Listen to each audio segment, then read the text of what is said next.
সর্বজনীন অর্থনৈতিক অধিকার নিশ্চিত করতেই এবারের বাজেট প্রণয়ন করা হয়েছে বলে মন্তব্য করেছেন প্রধানমন্ত্রীর অর্থ উপদেষ্টা অধ্যাপক রাশেদ আল মাহমুদ তিতুমির।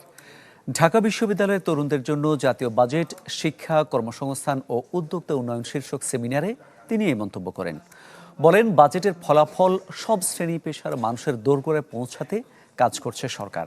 জানান, উদ্যোক্তাদের জন্য 5 বছরের কর নীতি, সহজ অর্থায়ন, জ্বালানি নিরাপত্তা এবং উৎপাদনমুখী বিনিয়োগের সুযোগ তৈরির উদ্যোগ নেওয়া হয়েছে।